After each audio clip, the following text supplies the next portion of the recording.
Yes, I also need to describe it.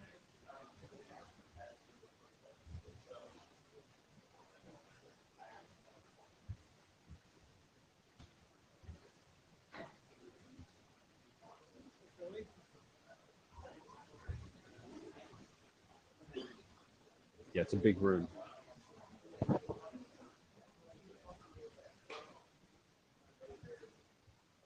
Looking for volunteers to scribe.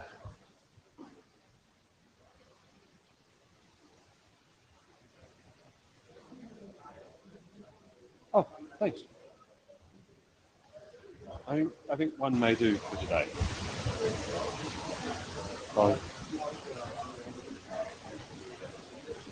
whatever form is best for you. Etherpad thing? I don't care.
I realise now we're starting fairly late.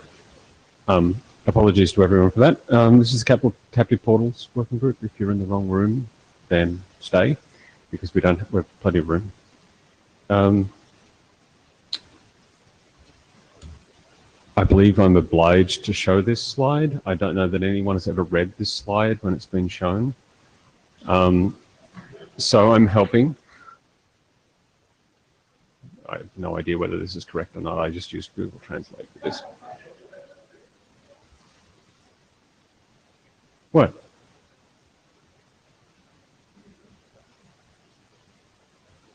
Oh, that's an interesting question. Is it? I have no idea. There were a few issues that I just wanted to clear up before we get into the agenda. So the first thing is we have a new area director. He's wearing the hat. There's a lot of people in here who aren't perhaps accustomed to working in the apps area. Welcome. So Adam here is now looking after this working group, I guess, in the very abstract sense that an area director does. We've been having some discussions about finding an occupant for the seat sitting beside me. We expect to have some sort of resolution to that relatively soon, I hope. They're weird, aren't they? Especially sitting here. We also have an outgoing area director. I don't think she's in the room, so I will pass the records on to her later. Okay. We have a fairly open agenda this time. I'm giving 15 minutes to each of the people who asked for time. Please try to keep on timer. Deal with that. Is there any bashing that anyone would like to do to this agenda? New items? People think they're going to take less time. You're not allowed to take more time. Okay. Rico, who is there?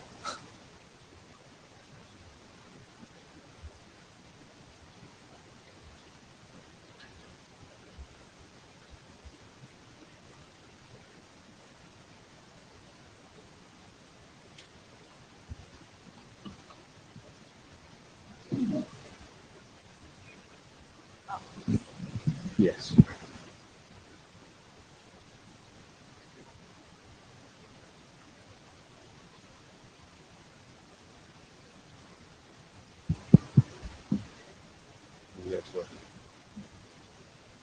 So, hi, I'm Mariko Kobayashi from Japan, and I'm from Keio University. And I have a presentation about survey on behavior as a captive portal. And this time I conducted a survey, especially focusing on Japan. So next slide, please. So in the previous IETF, IETF 97 and so, we have a captive portal launch buff. It is not official thing, but we have a lot of discussion about 40 minutes. And so we discussed the necessity of the industry survey for captive portals. So that's why I implement the survey tool to automate the survey on my Raspberry Pi and use it for this time. And this time I show as an actual survey about a captive portal in Tokyo, Japan. So next slide, please. So this is survey overview, and I conducted survey on behaviors of about 40 captive portals in central area of Tokyo, Japan. And here's survey items. And the first one is false negatives. Like I'll try to check the iOS Apple's captive portal detection strategy, and also Windows strategy, and the Android one. And the second one is HTTP status code. I will explain later. And the third one is DNS poisoning. So next slide, please. If you are Apple engineer at Apple or Google, please let me know the more collect information. But I survey on the web page, a lot of web pages, and here it's some basic strategy of Apple on the Windows and Android.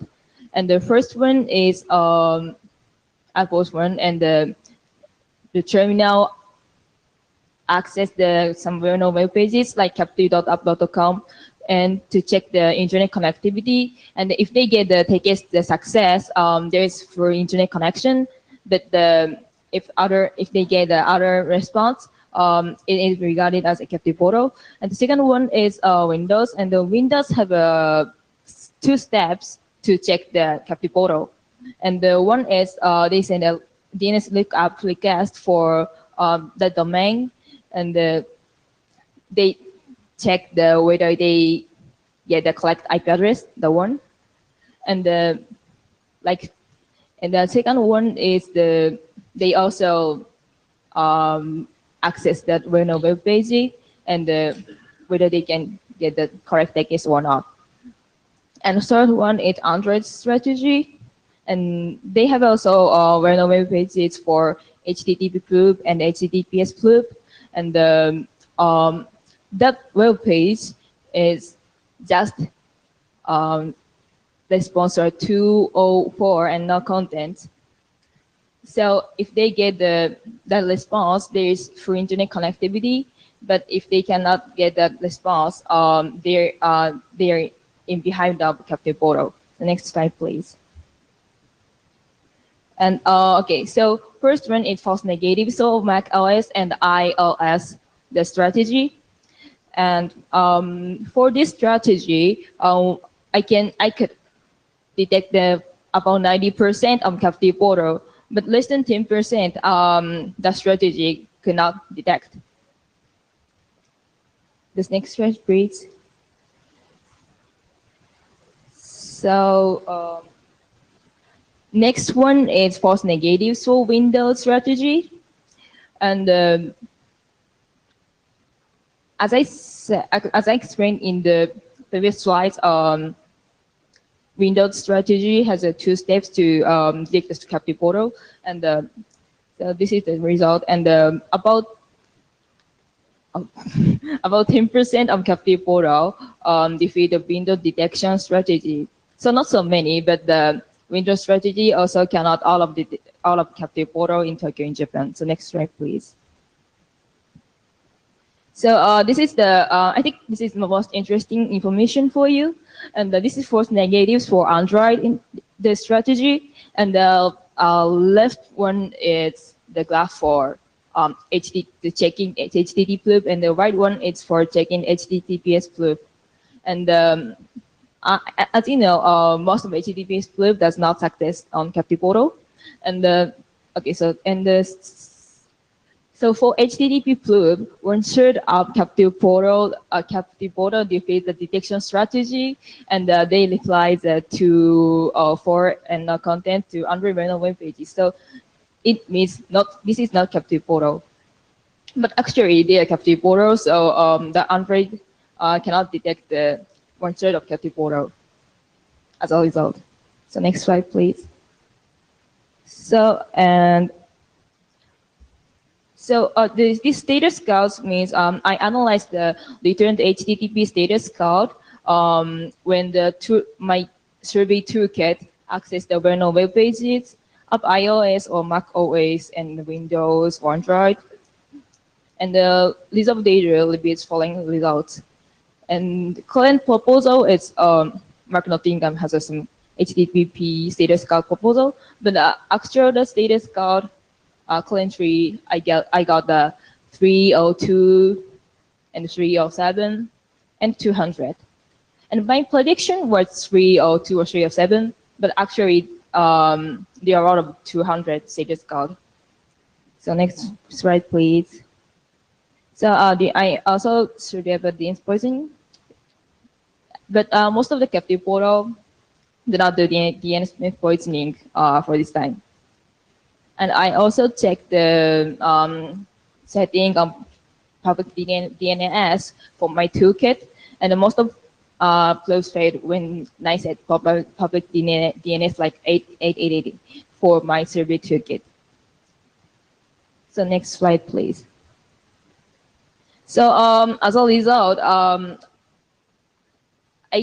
can say there's two types of behaviors of captive photo, and this is expected behavior of captive photo, I think. And I think this is most standard one, and most of operating system can detect this type of a captive photo, and they reply with either 302 or 307 with a redirection URL. So I think this is the good type of captive photo. But the next slide, please. So this is the problem, and this is unexpected behavior of captive photo, and some of captive photo which responds 200 as a HTTP status code defeat the detection strategy. And moreover, some of them also, like as I said, defeat the Android detection strategy. And all of this model of captive photo deployed and operated by the same network service provider in Japan. So they have some reason to defeat the captive photo, I think. Question? So next slide, please. Question? Okay. Question. So I could have sworn that we wrote code in 2014 that does this, that detects 200s, and it presents that as a login page. What actual Android device did you test? What? Which Android device did you test on? I'm sorry. For the survey. Yeah. Yes. Okay. As I said in the second or search slides, I conduct this. I implement this survey toolkit on Raspberry Pi, and I set some user agent, but not conducted on actual Android. But I also test some. So you reverse engineered your implementation, then you ran it. I see. So you tried to figure out what our code does, and then you ran it. Yeah. Yes. But sorry. Okay. Yeah. Yeah. But, and okay. So for this model, I use my Nexus and test it also on my actual device, and they cannot detect. Oh, okay. So I think the assertion here is that this particular network service provider is spoofing the 204, not the 200. And so they're producing the same response that your servers are producing. Thank you. So the next slide, please. So why network service provider to try to defeat captive photo detection is, I think, biggest problem for us. And currently, I asked the network service provider. I asked the technical manager of network service provider, but I could not get the answer yet. But this is my prediction.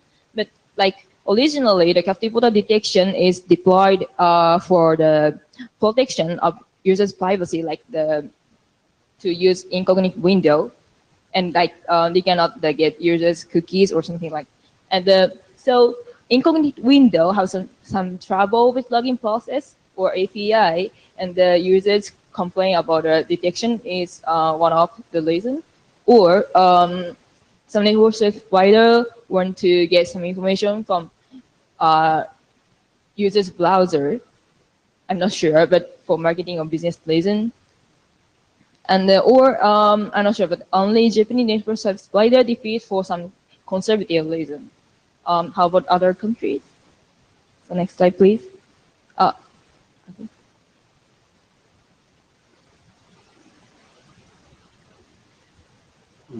Yeah, we're definitely not just Japanese. I've seen it in other places.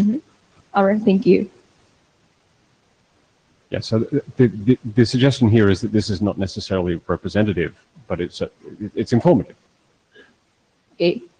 So why captive photo deployed is the I think in IETF 95 someone presented about this, and they use for authentication or payment information, advertisement notification, or sometimes for business marketing for tourists. And so some located owner want to use as email address or ID or credit card info number or birth cookie or user agent. So it is up to its location owner. But if they defeat the captive portal detection on the network service provider cannot provide their service correctly, I think. So next slide, please. So, and my proposal is writing captive portal survey ID will be variable output for us. And this time I conducted just only in Japan, but conducted a further survey like in other countries, like Asia or the US or Latin America or also some Europe, will be good, I think. And for that, I want to focus on some main city in other countries. And now my plan is implement some captive portal survey app or Android app or some other way. Yeah, if you have any proposal, please let me know. And the next slide, please. So my discussion is the captive portal detection does not work correctly in Japan actually, and the network service providers cannot provide their service also. And so we need to cooperate with network service providers, not only OS vendors. It is important to meet their demands for our captive portal solution. Like if we make some protocol or some new solution, but if network service provider defeat it, it does not make sense. That's why. And any opinion or ideas for my survey proposal or any survey ideas, please let me know. That's it. Thank you. Lorenzo Coliti. Yeah, I think this is good information. I think that part of the problem is that the Android code is changing all the time, and right now it does more than two checks, and we change the host name various times. So one thing that would be great is if you need an actual Android device, I will give you one, and so you can actually run the code on a real device, because those two probes are very different. Also, part of the goal of this one is to ensure that the user, even if the captive portal is not cooperating, that the user still keeps working internet access. And so doing SSL is kind of that 76% is that's the goal of that one. Right? So there's, I agree that we need to work with these people, and if you know who they are, I'm happy to chat with them. Particularly if you know the Japanese ones, we can talk to them. Yeah, thank you. So do you want an Android device? Like, can you use actual hardware? Because I think it would be much more useful. Or you can actually re-implement the real code that we have, because you can read that code, because it doesn't just do two things; it does three things now, and it has a staggered timer. And then if the SSL probe doesn't succeed, it decides to do some other thing, right? So yeah, so or we can work together on that. Okay, and for Android detection strategy, I saw some code like can I go to the 16 page? Which one? Yeah, 16 page. Yes, that's one. And there's some Googlers give me the links, like I think network monitor.java, like something. But yeah. I'm not sure that. Yeah. That's the correct code. It is not the newest version. Yeah, it's not. So sorry, no, that is the right link. Right link. But what you described in your earlier slide is not what the code does for a few months now. So. Yes. Actually, it's like too confusing to catch up all of things. So I may cut off some of things like. Tommy Pauly, Apple. So first of all, thank you so much for doing this. This is, I think, really great work to have a survey, and I think we should continue doing more of these. Right, I mean, using real devices is great, but I think we could also just make sure that the vendors are open with what our current probes are, so that we can. I think it is a cool idea to have just a device that can go around and just try all of them at the same time on the same network. I think that's a really cool approach. I do want to mention one thing if people wanted to test this. There is an API that we have on iOS devices called Hotspot Helper, which allows people who have their own captive portal authentication to kind of interpose themselves during the association phase and be part of the probing. Mhm. So you could essentially write a research version of that that does a series of probes to kind of analyze these captive portals as we're first connecting to a Wi-Fi and just see what that's like. Huh. So if you want pointers on that, we could point you to that. And I would like to ask you about like, is there any different point between the iOS strategy or Mac strategy, like MacBook and the iPhone? Like, Not fundamentally. it's the no. same strategy. From what network probes are done is the same. Okay, thank you. Alex Roscoe, Comcast. Mhm. From my understanding, I think RIPE Atlas probes are adding Wi-Fi to the probe, and it may be interesting to open up discussions with them to see if you can do measurements from their probes, checking some of these metrics. But yeah, it may be helpful because that would be, you get like a global vision of that possibly. Yes, thank you. Rick Taylor, Airbus. I really like this. This is all really good thank you. stuff. My question is a follow-on is, what affects me with what I'm trying to do at the moment is you discover the captive portal, you log into the captive portal. I'd love to see the survey record what the captive portal is monitoring and how it is building this association. Is it just IP address? Is it MAC? Because I've come across captive portals that will do both. And so if we're building a universal test suite or trying to be universal test suite using all the Android or the Apple approaches, that's great.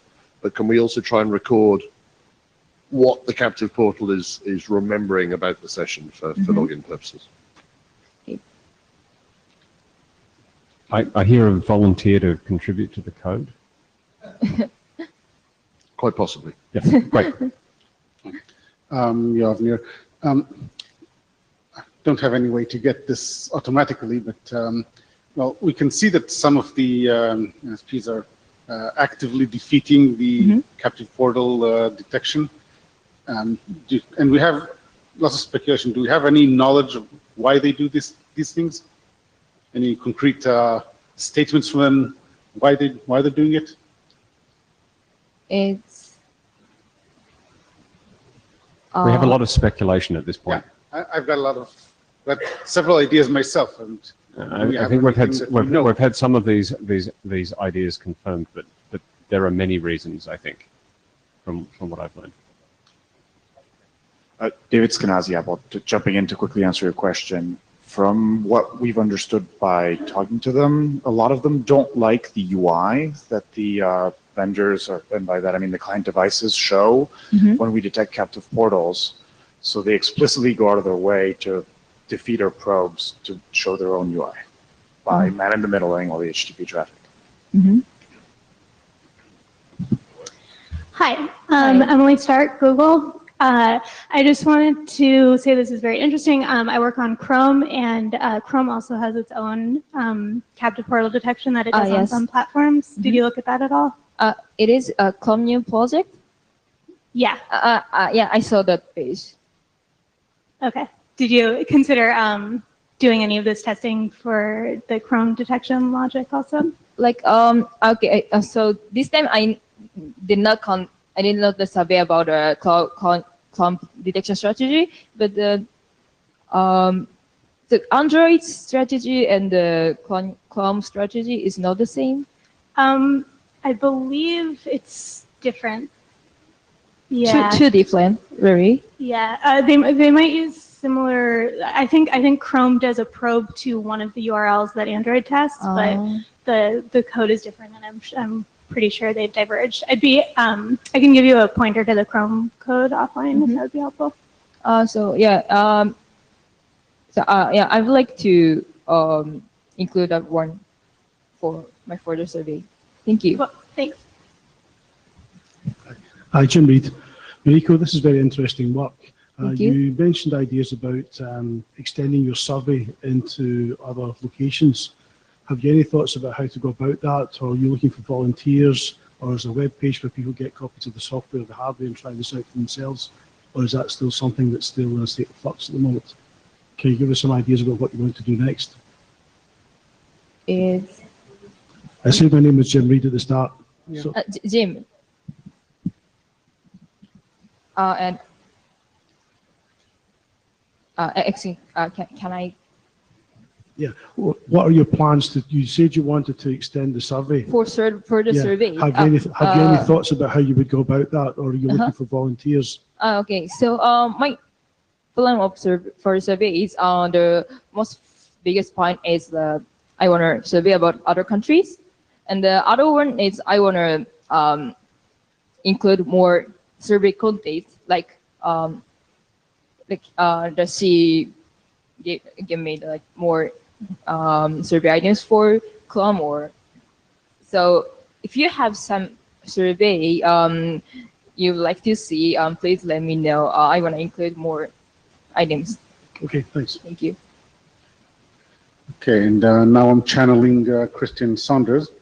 At Shaw, we are able to use browser cookies to pre-register devices before they connect to our Wi-Fi network. We need the device browser, not the CNA browser, in order to recover the browser token. What is the source? I'm going to cut unless that's quick. I just wanted to ask for that to be repeated more slowly. It's in the Jabber room. Okay. So essentially, what happens here is that they use the real cookies from the browser to detect previous sessions. So it may be that you're To like fast let you on and bypass. Yeah, I see. they snoop on your traffic from last time, and it's kind of clever. So Kyle, thanks, Marika. Thank you. I think we're largely done. Emil? Yeah. You sat down. I have one question.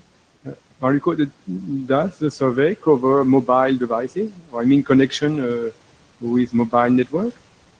No mobile network. Okay. Only public Wi-Fi network in Okay. Japan. Yes. Okay. Do you plan to extend the survey to captive portal situation in the case of mobile connection? Like I don't know so much about the captive portal in mobile situation.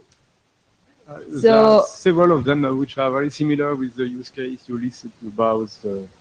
But it is not the same as like the captive portal. Maybe.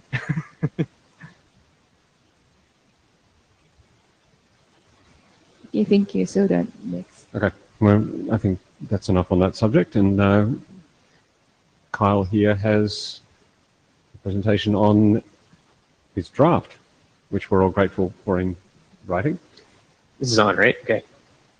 Hi, everyone. I'm Kyle LaRose from Sandvine, and I'm here to talk about an architecture for captive portal interactions. Next slide. So, I mean, we're all here to learn about captive portals, so we pretty much probably know how they work, what their problems are, but a bit of a summary here. So, they interfere with normal traffic flow when you're first establishing, your login or whatever. They have a habit of modifying HTTP, wreaking havoc on encrypted sessions, and so on. So they just sort of lead to bad behavior. And I mean, there's a draft describing this problem. So if you want to learn more about it, just read that. They do a much better job of summarizing it than I probably ever will. Next slide, please. So, as we all know, there's a working group about this. And from the charter, basically, we're trying to do a few things in this working group. And one was to, make sure that devices can figure out what URI to go to interact with the captive portal. And detect the captive portal in a consistent manner, learn about it, deal with it, and even better, if necessary, to do it without any human interaction, which enables a bunch of use cases that would otherwise be impossible. And we had a lot of discussions about this on the mailing list in meetings. And so what me and Dave tried to do with the architecture was condense all of that down into one document that describes sort of how this should all work together. Next slide, please. So, again, the main goals of the architecture is to provide a standard way to implement captive portals, or a set of ways maybe. Maybe there's a few pieces that could vary or work one without the others, but the key point is that there's a few components that have a well-defined set of behavior, and the architecture is calling those out and trying to say what they need to do and what they maybe could do optionally. Next slide, please. So there's the architecture. It's maybe the text diagram that I had in the draft was actually better than this, but I tried to make it a little more readable here. Sort of draw out the four main components there that are all interacting, and in the follow-on slides, I'll discuss a bit more what they do. But essentially, the arrows show the flow of information in the system. Next slide, please. So the user equipment, it's your handheld device, your laptop, some light bulb somewhere. It's a thing that needs to get access to the network. It interacts with the DHCP client. It's a client. Sorry, it is a client of DHCP or maybe something else, but that's how it gets the URI. It's a client of the Capport Portal API. It might have a human, and it understands this, the new set of ICMP messages that we've been thinking about introducing. And one thing I want to make clear is that with this architecture, we don't want to specify the UI. That's really up to the user equipment, because that interaction, different devices might want to do it differently for various reasons. Next slide, please. The DHCP server, maybe the router, it implements RFC 7710, which basically the intention there is to give the user equipment the URI with which to interact with the Capport portal. I think it initially was not intended to be a generic API. I don't want to speak for the author, but that was my impression. But because it was just a generic URI, that means we can actually implement an API at it and have it be a little more extensible. I think in the draft that I put up, I may have been a little too strict about calling it a DHCP server. I think it's really just, there's a component in the network that can give you access to the URI somehow automatically, and that's its main role. Next slide, please. So the Capport API server, there's going to be a talk after this talking about it, so I won't say too much about it, but basically it's the thing that the client interacts with to gain access to the wider network.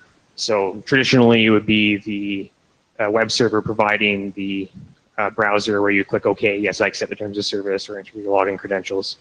But it could also be some sort of generic REST API that would allow you to do things automatically now. Next slide. So the Capport portal enforcement, this is a fancy way of saying the thing that's blocking you. So, it could be the Wi-Fi hotspot, it could be a router, it could be, something in the mobile network. But it is responsible for enforcing the policy, the Capport portal policy, and informing the user when they don't have access, or they're about to lose access, or a few other things. And I'll get to that in a second. One other key point is that you may allow access to a walled garden, which you might need to just get more information about the network, or maybe there's some free stuff you can do. So it's worth calling that out. Next slide, please. So the ICMP unreachable message. This is an extension to the ICMP unreachable message, which indicates that you're behind the Capport portal. There was a draft about it. It expired. I think it's being revived by David Bird.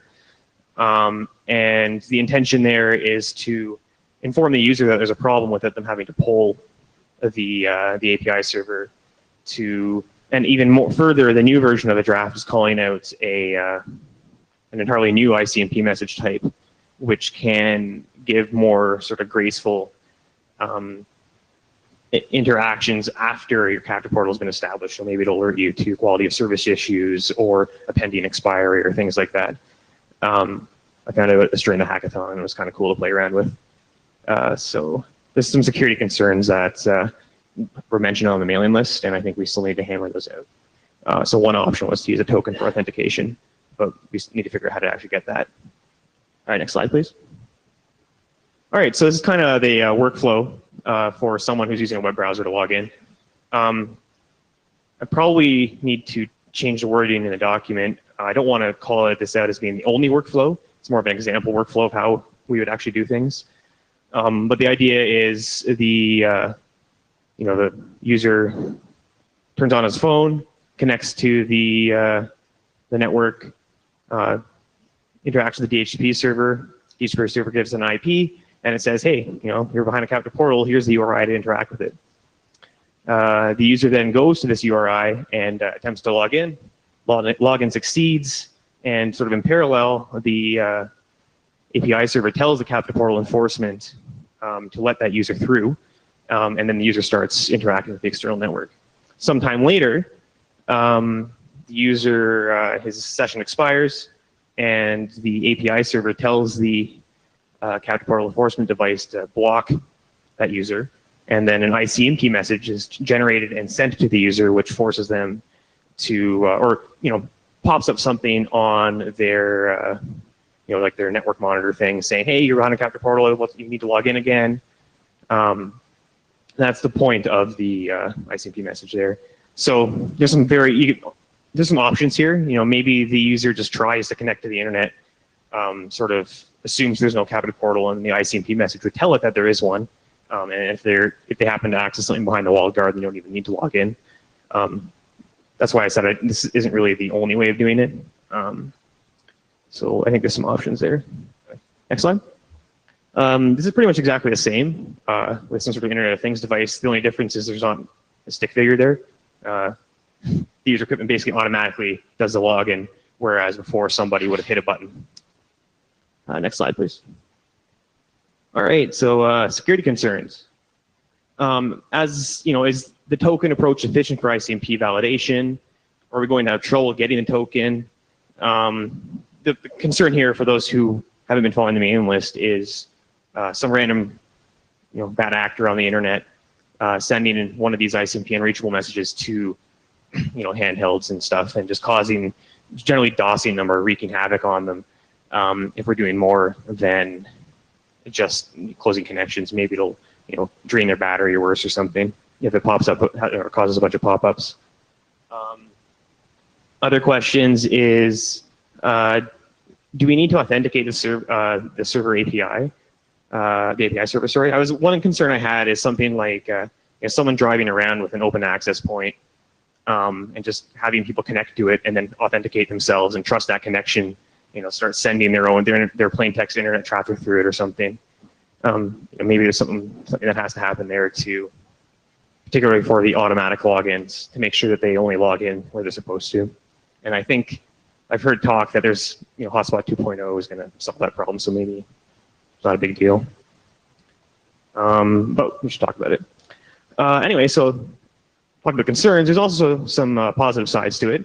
So getting rid of the redirect, the DNS poison, that there's no longer a man in the middle. When we're explicitly saying how to interact with things, we're explicitly saying there's something to do, the user, it just cleans things up and makes it explicit. It makes it sort of above ground, and everyone can play nicely together.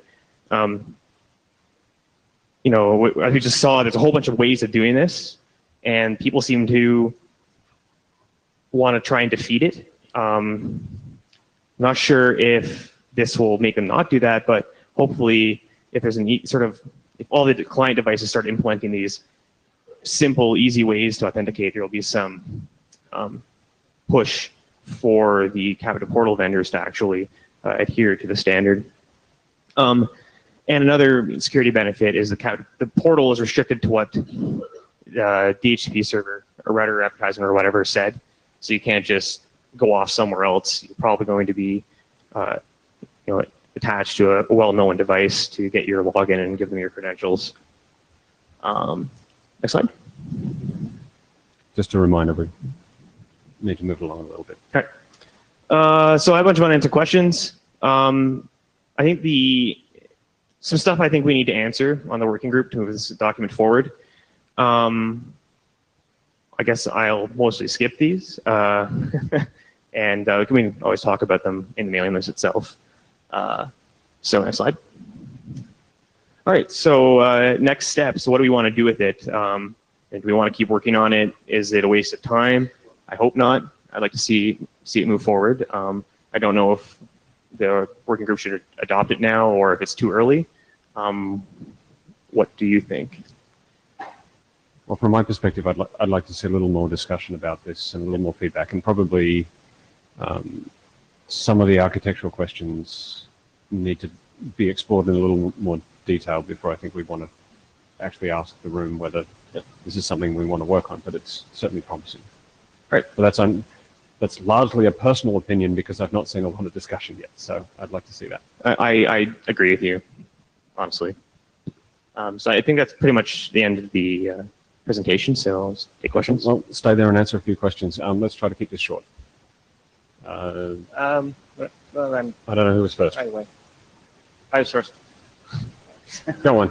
Go on. So I don't think it's a goal to get rid of the redirect. We're going to have to do that until the end of time anyway. So that doesn't seem to be a goal.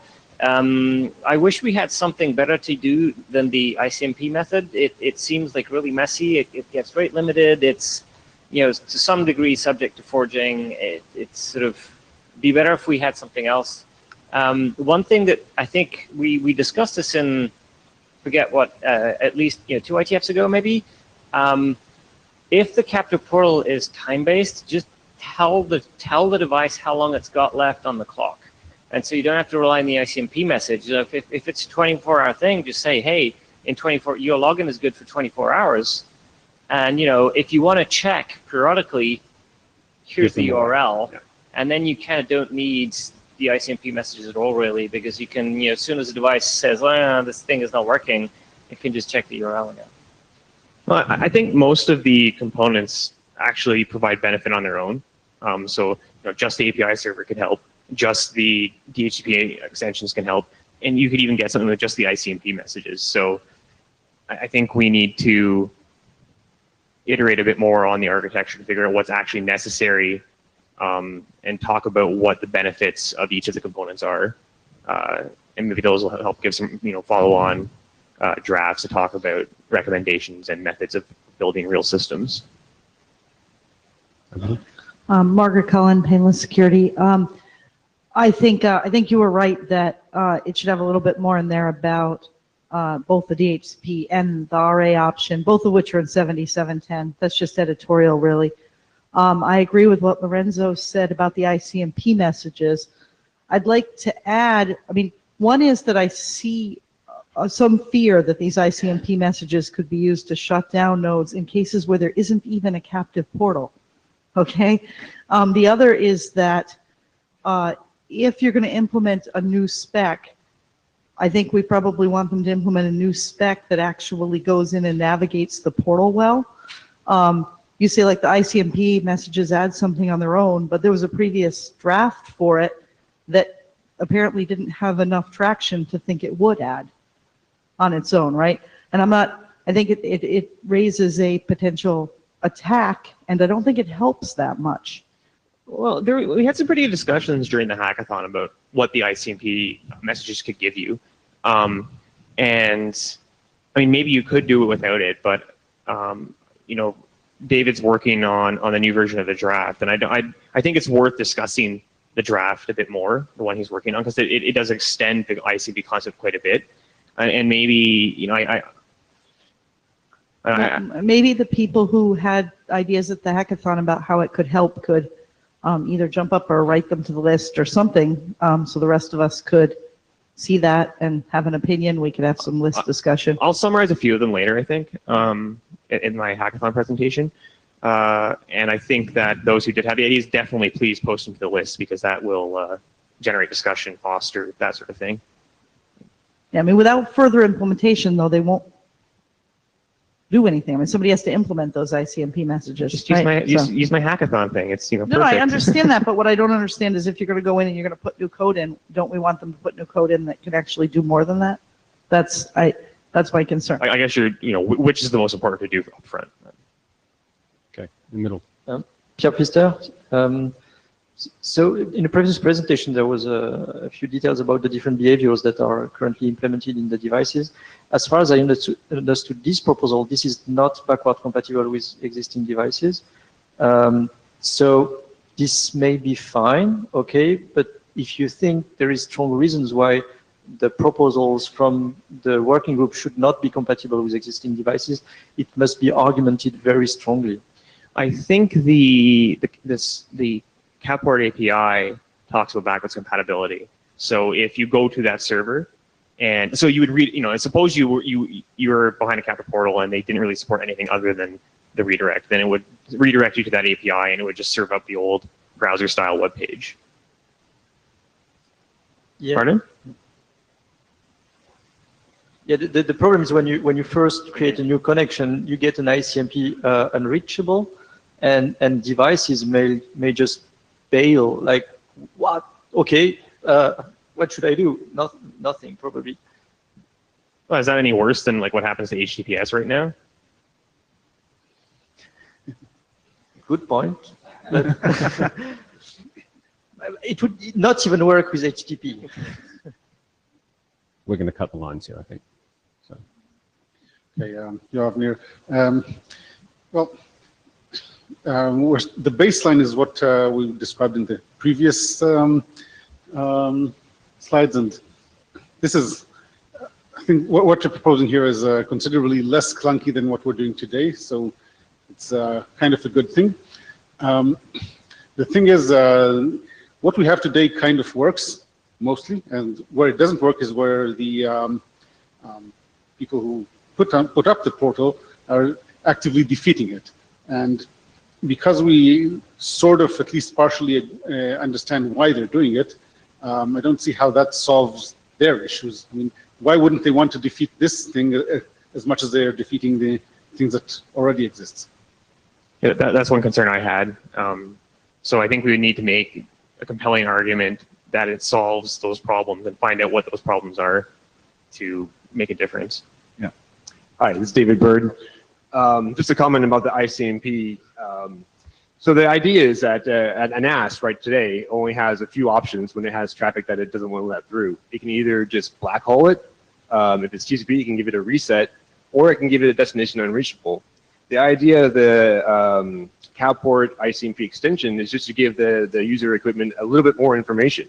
So instead of just giving it a destination unreachable and then assuming it's not accessible, this actually indicates it's behind the Capport portal. So it gives a little bit extra information about why your packet was dropped. And I don't see where that would be any additional security considerations above destination unreachable ICMP. You'd be surprised. It's Chris Seal from Hutchison. Speaking from a mobile operator's perspective, the only issue I have is on the DHCP RA side. I don't think I've got a way of issuing a URI as well as the IP address, because mobile networks in PDP contexts, they provide you with the IP address, but there's no extra field that I'm aware of. There is a, I'm not sure if the next talk can help with that. Does Tommy, do you know if the question was, in mobile, how do you get the URI to the handheld device if you don't have a DHCP server, for example? I suggest you talk to someone who's more familiar with the configuration architecture of those networks. I'm pretty familiar. Yeah. If there is no field, yeah, and you're doing V4, assuming that you're doing V6, I assume that most of them are still doing V4 because it's usually private IP address ranges. Right. But I mean, my point is, I think it's a great solution because the only use I have for this is prepaid customers that have run out of credit, and they either get a nice message on a page saying, please repay, or if they get nothing, they'll be calling the call center. I would much prefer the former. Yeah. So maybe those people can have the URL printed somewhere for them. Maybe. I mean, I'm just making aware that we need a slightly wider. Ideally, we'd have a wider solution.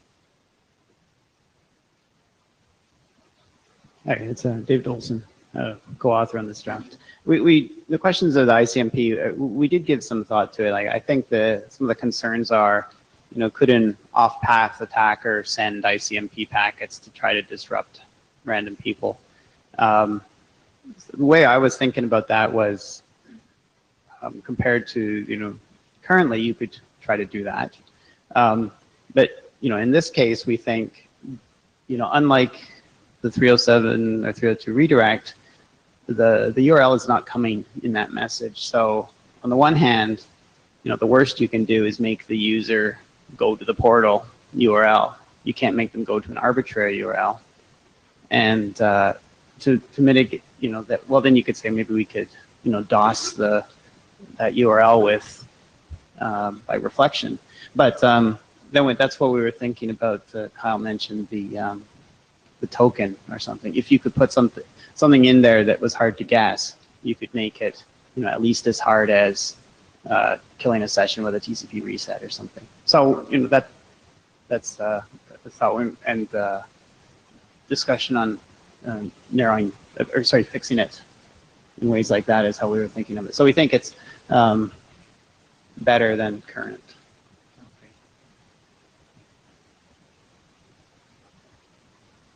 If you're really quick.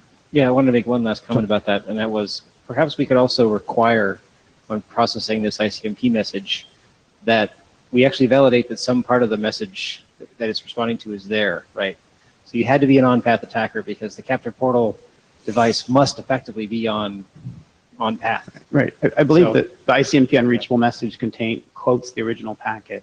Right? Not So very it's much. But it's kind of, yeah. There's not a lot of entropy in there, I'm afraid. So you Testing- need to be oh, aware that's of that. true.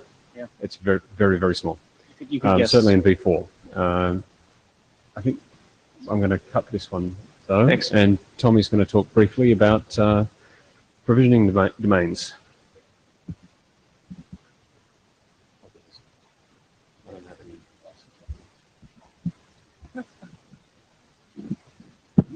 Hello, everyone. I'm Tommy Pauly from Apple. I'm a co-author with a bunch of other friendly people from Cisco on a draft for doing provisioning domains. And what I want to highlight here is not the whole draft, but specifically the part of it that applies to captive portals. Next. Okay, so what are provisioning domains? Not everyone knows what they are, unless you've gone to MIF. Next one. So it's defined in RFC 7556, which is a MIF document.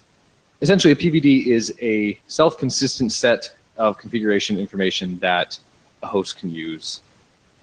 So this is your addresses, your DNS. How can I actually effectively use one particular network connectivity? Next slide. So there are two conceptual ways of getting these things. One is through implicit discovery, and that's essentially what everyone does now. You get provisioned things by DHCP, you get stuff through RAs. Some things you know just because I'm connected to a Wi-Fi. I know it's Wi-Fi. I know it's cell. VPNs have their own whole set of configuration that comes down. All of these configure what a device can consider a PVD. It also includes DNS attributes. So these are great, but the holes that we have are when you potentially have multiple PVD uplinks from what looks to you like a single interface. So I have a Wi-Fi router that actually gives me access to multiple networks. That's very applicable in like the home net cases. So in those cases, I am blind to those other PVDs that may be there. But then there's also the case in which there are properties about the PVD I'm associated to, like it's captive, and I'm also blind to those attributes. And effectively, I want those to be part of my PVD. And sometimes, essentially like, an Apple device, an Android device, we can kind of infer that, oh yeah, I did this probe, it's captive, and we just guess, and we put that into the PVD information, but it's not explicit. Next slide. So a lot of what this draft is about is saying, can we finally have a way to explicitly define new PVDs and what the PVD attributes are? So this is required to use multiple PVDs on a single interface. The draft goes into how you can have essentially a PVD for each IPv6 prefix. PVDs are given out by different RAs, and the RAs have a PVD ID, which is an FQDN inside of it. But we can also use that to convey extended attributes.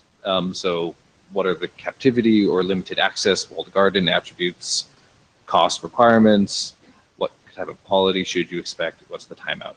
So this list could grow and grow and grow, and it's not really clear how much is appropriate to have in here, but we wanted to get the conversation started. Next slide. Okay, so we've been talking about this for a while. We're also very interested in Captive Portal. We see the conversations going very much in the same place of, oh, we need to know we're on this type of network, and then we need to contact something to get more information and interact with it. It's like, this is very parallel. So my main goal of presenting this is saying, can we make sure we don't go down two different paths? Is there a way that we can have a kind of coherent story that gets the Captive Portal benefits, and we can actually convince Captive Portal vendors to implement this, and also get Cisco routers and HomeNet routers to implement the same thing? Next slide. Okay, so in this draft just takes a stab at proposing, here's one way we think we could do it. So it says that the PVD is identified by a fully qualified domain name. In the draft, it comes down through an RA. It could come from something else. It can come from your VPN. Your carrier could provision in the same way that it provisions the addresses. We don't care how it gets pushed down. Next slide. Cool. And then you would want to be able to, if you have other metadata, go out and query that. In the draft, it says, go do an HTTPS connection to some JSON file that's based on your PVD ID. This is very nascent. It needs to be expanded upon. But I think it'd be good to see, does this API look similar to what we're about to hear about from the Captive Portal API? Can those end up being a similar mechanism, or does this blob then point you to the REST API? Is it on the same server? Is it a different thing you can interact with? Next slide. So here are just a subset of the properties that were listed in the draft. It lists a bunch of options based on presentation earlier. I'm sure we need to call a lot of them out. I imagine that we'll probably want to split up the draft into, like, here's the ID and here's how you discover where to talk to, and then you can extend what you can talk to. But basic parts, it has to have name. It says, what are your prefixes? Do you have internet? Is it a captive portal? If it is, what's the API I can use to interact with it? This could allow us to potentially have different versions of how we interact with captive portals, et cetera, et cetera. Timeouts. When should you next check in with me? That's a way of potentially avoiding the ICMP route. Okay. So just to summarize, these problem areas look very similar. The PVD area is, I just think, the generalized form of the captive portal problem. So please give your feedback on that. Let's see if we can have cohesive solutions. Just kind of thinking about the structures that incentivize people to do something or not. If there are ways in which, you say enterprises and other groups want to start deploying PVDs because that allows the end devices to get new cool interactions and new features, are there goodies that we can toss in there that will incentivize them to adopt these models, and then, oh look, we also happen to know they're captive at the same time? Of course, we won't get all the malicious people who want to just trick us through, but at least the cutting edge devices would work better with this new world. So any feedback would be appreciated. I'm going to suggest that this one requires a little bit of thinking. Thanks for doing the presentation, but read the draft. Read the draft. Think about how this is going to fit in with what the various people who have architectures and protocols in mind. Think about how that's going to fit in, because this seems very close. You're right. Yes. David Bird. The API or the URL that you pointed to, you pictured that on the NAS or on the web server? Yes. Yes. This is either one. Yes, either. It's open to discussion. Well, I'd offer that on the NAS, you'd need a certificate per device. Right. That's possible. So that's costly. Yeah, I think it could be much further up potentially in some cases, in which let's say I'm just discovering information about my PVD, which is just like, I'm on GoGo in flight or it's Comcast, and it just takes me to some like master server that's kind of behind everything. Yeah, Eric, I think the device would just have to let that through, right? You know, HTTPS to with an SNI of, oh Lord, SNI of that name would have to just be allowed through. Yeah. If this were part and parcel. Or you whitelist the IP or whatever you think is necessary. Oh yeah. I think I'm a fan of DVDs. I do think that there's more information in here than certain things belong in certain places, and there's sometimes some of this stuff seems to be like we may have two places to do things.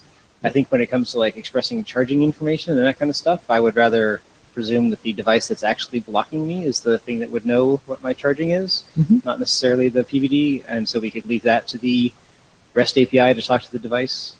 And then what do I do if I have a RFC 7710 URL and a PVD captive portal URL and they're not the same?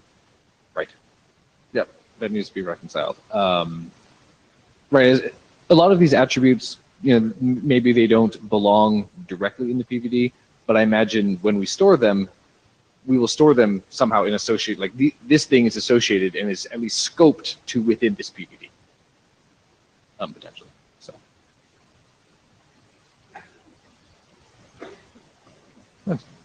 Security. I think actually I think this is great, and I think for two reasons. First of all, it might work, and second, I honestly don't know if it will work. But I think even if it doesn't work, the PVD general infrastructure will be so much the richer for having tackled this challenging problem. Right. In the sense that here, if you try to solve the captive portal problem with this, you will have to build updatability, maybe scopes or whatever, all this stuff, right? It really needs to be in there. For example, how do you check, what do you do when the captive portal goes from closed to open because you logged in, right? How do you do you give it a different PVD ID? Do you change the URL? What do you do, right? And so it'll be very, very interesting, and I think this is, it's going to be a great exercise. Another point that I wanted to make is a meta point for the whole, we've gone over this, I think, many times. From my personal perspective, it is not ever, should not ever be a goal for this group to work on, to optimize for the case where an operator is trying to defeat the portal, right? Because there's just no point in that, right? If that's what they want to do, it's a business reason, and we can get into an arms race, but that's not something that's, and some of us might, and some of us might not. But that's not something that we need to worry about here, because it's going to be inherently very hard to. It's going to be a moving target. There's no point in talking about this. So let's not try to do this for sort of malicious cases or let's say conflicts of interest.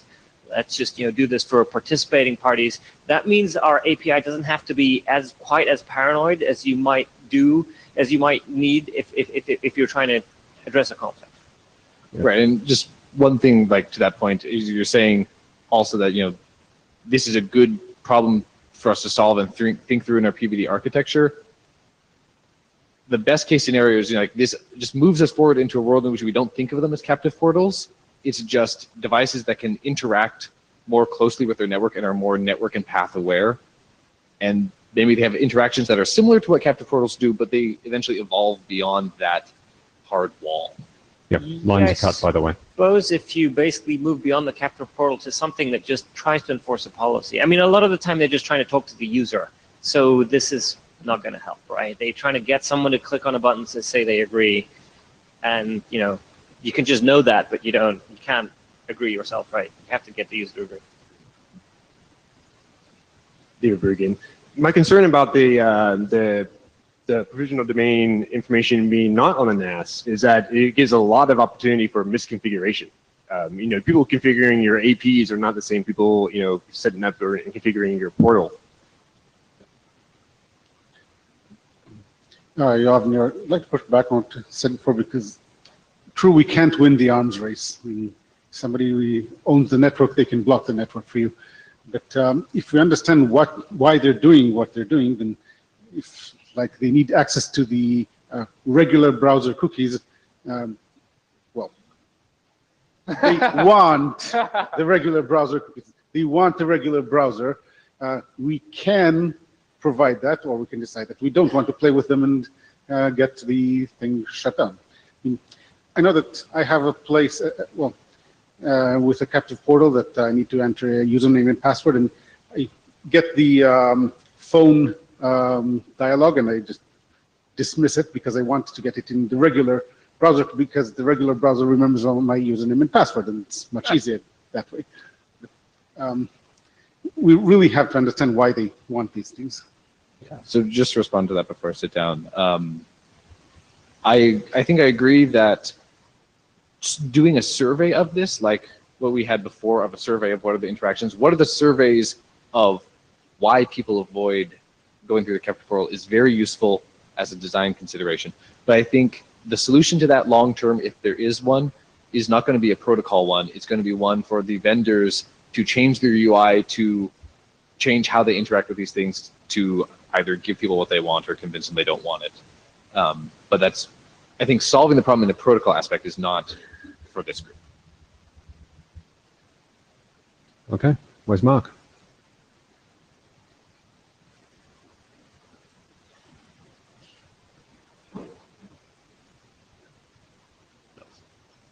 All right. You have 10 minutes, I'm sorry, but you'll have to be a little quick. I noticed how many slides you have. Quick it is, okay. Yeah.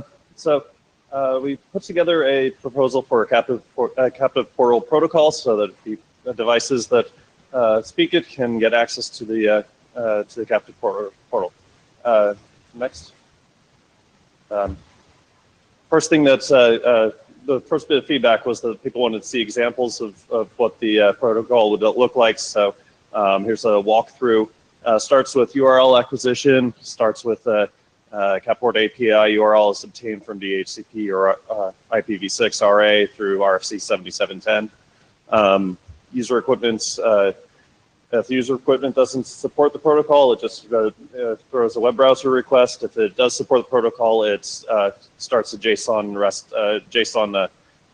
session. Next. User equipment initiates the conversation.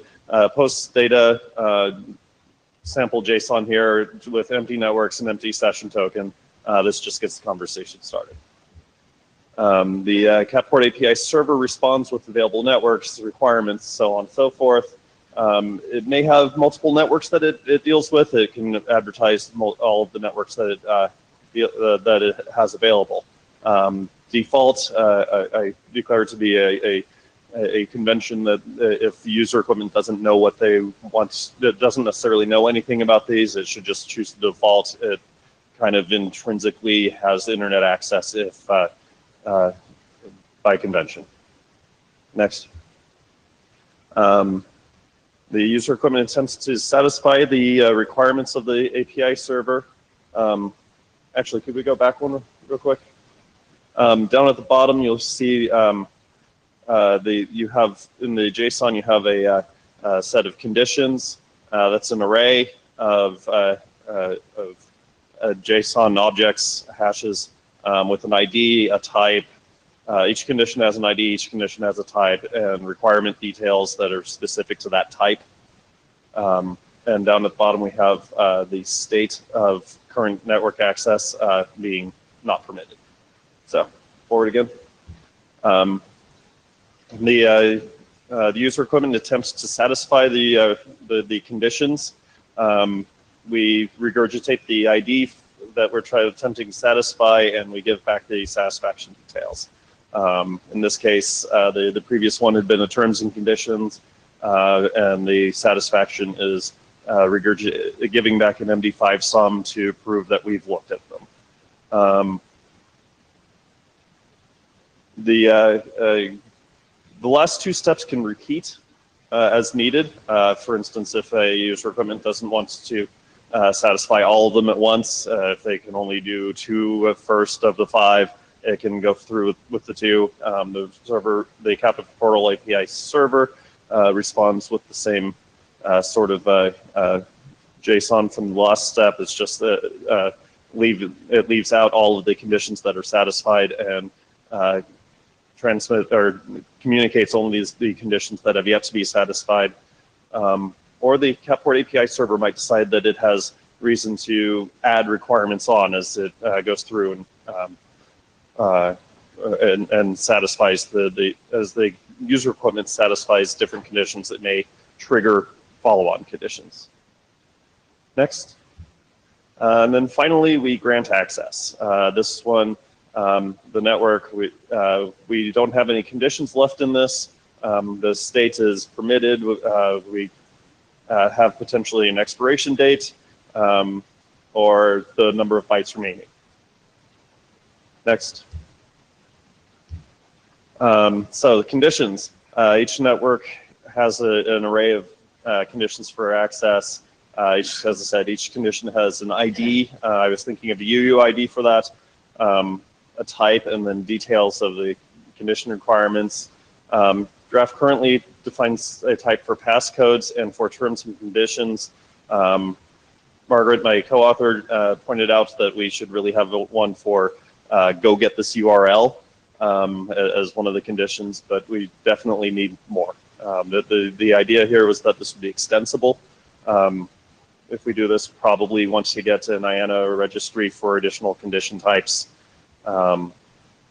If the user equipment cannot satisfy the conditions on its own, it should open up a web browser to the Capport server URL as a web browser and just give up on the Capport protocol. Questions I had on this, do we actually need to return any errors in the conditions if we attempt to satisfy a condition and it fails? Should we return an error? Would that be useful, or would the fact that the condition comes back be sufficient for the user equipment to infer that? And do we need a way to express complex logic, like at least 2 of these 5? Next, terms and conditions. Type T and C, requirement details.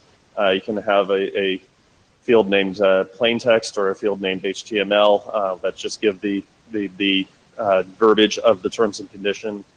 The satisfaction details, you just take the MD5 sum of what you were given as a way to prove that you've done some sort of inspection on it. I don't know if MD5 is the best way to go here. The draft says that on satisfaction, you can do an MD5 sum of the plain text or the HTML or both. I was wondering if both is just opening up the potential for people to get it wrong. Like what happens if only one of them is right? Next, passcode. The idea here is the hotel that gives you your room number and a passcode, the Wi-Fi password. The requirement details, the type is passcode. The requirement details is just an empty JSON hash, and the satisfaction details, you say passcode with the value of whatever they give you. Next, sessions. This was, I think, one of the big differences, one of the major points that Dave Dolson's response to mine to this document had different. Was that he had a call explicitly to create a session, whereas my draft was written using the assumption that the Capport API server would just use the source address as the session, figuring that since it's the network equipment, it would know. Another option would be that the Capport API URL could be the DHCP RA URL could be different for each user equipment, and that could effectively be a session. The draft would definitely benefit from examples here. And that's the end of it. Okay, questions? I'm going to start with a bit of a comment. No chair hat. I observed that you are designing a protocol that's very much like the ACME protocol in some respects. Without some of the security requirements, with some perhaps different characteristics, but it's very similar in the essential design. I'd encourage you to go and look at that document. I will. from an HTTP perspective, it is a much cleaner design than what you have here. Obviously, what you've got is rough, drafty in the very first version, but they have some significant improvements over what you have here in various ways. They've also grappled with some of the questions that you're asking.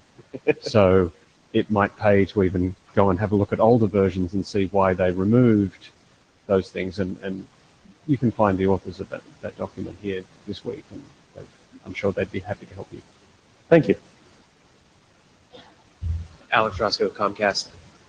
So the RA and DHCP options, I think to provide backwards compatibility on the API, I think it'd be interesting to use the 302, the URL and the 302 redirect.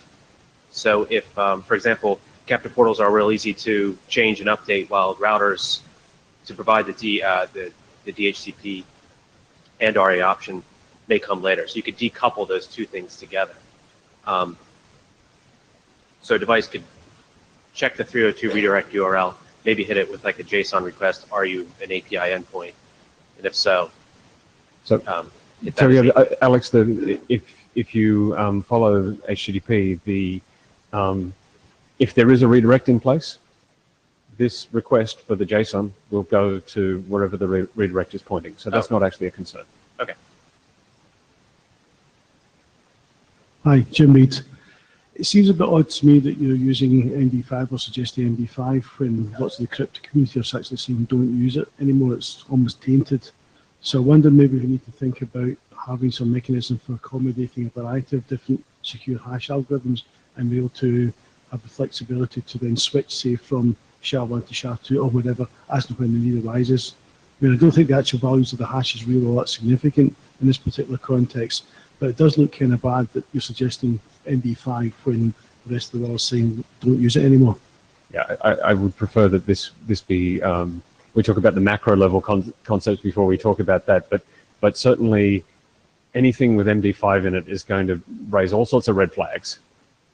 Yeah, I mean, there's very little difference between putting an MD5 checksum in here and putting a yes in here, right, in terms of what this protocol is doing, because there's essentially no way to prove to the portal that you displayed text to the user.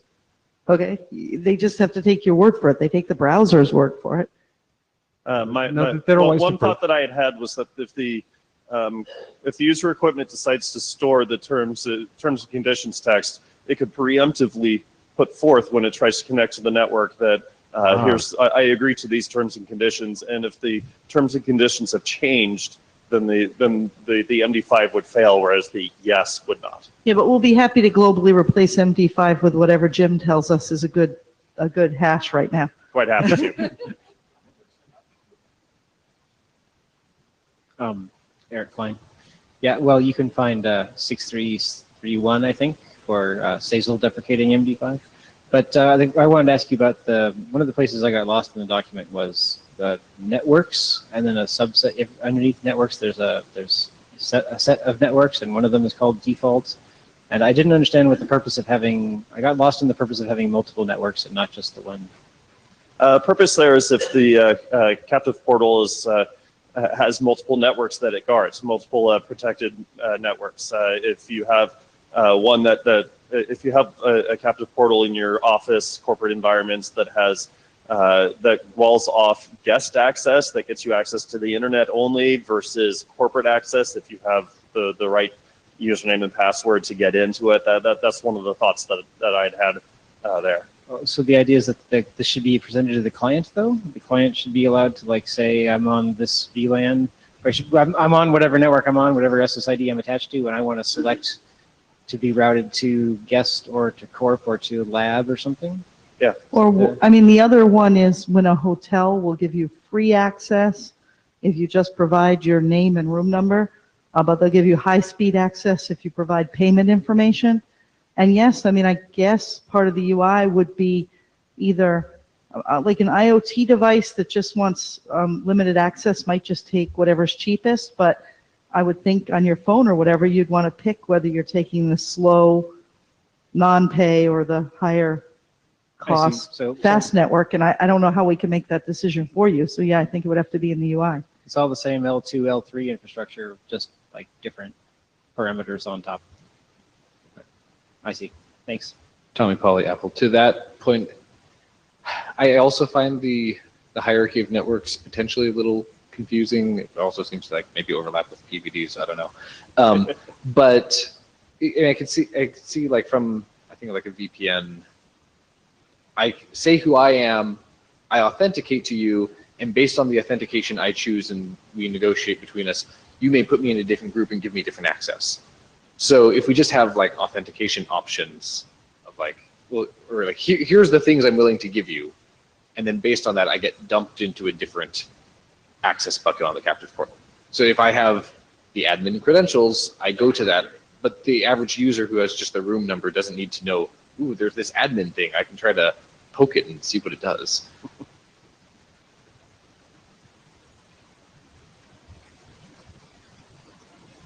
So just to comment on that as well, so that's on the multiple networks. That's something that we're trying to solve with the PVDs, and that's something that is more general than just captive portals.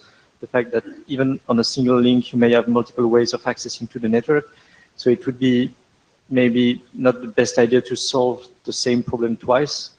So I think the right way to do it is in the network layer, so using arrays, not as part of the captive portal API.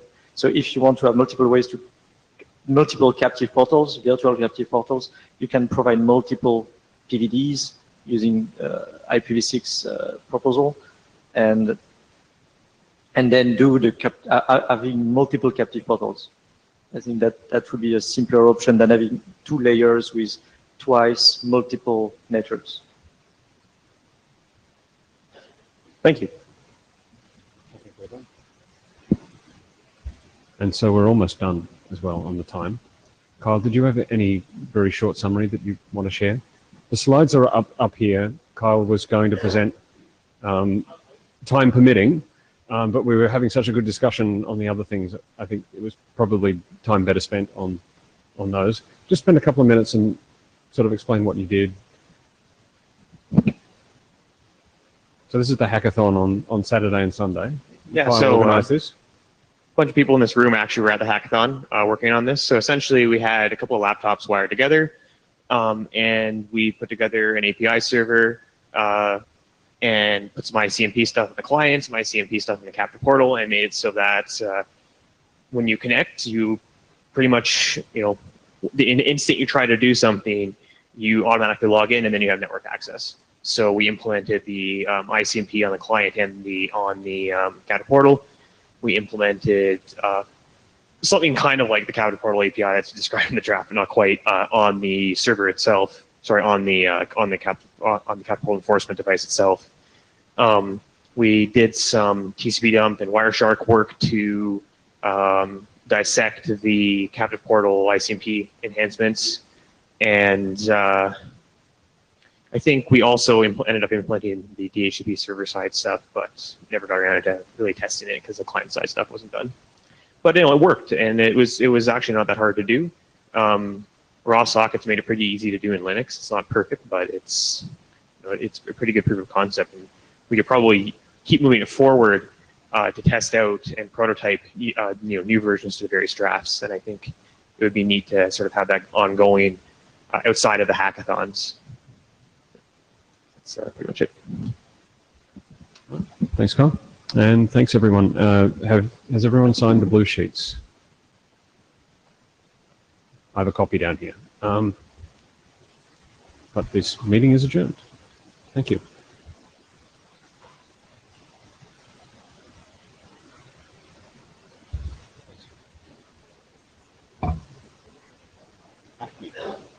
Well run. Excellent. Thanks,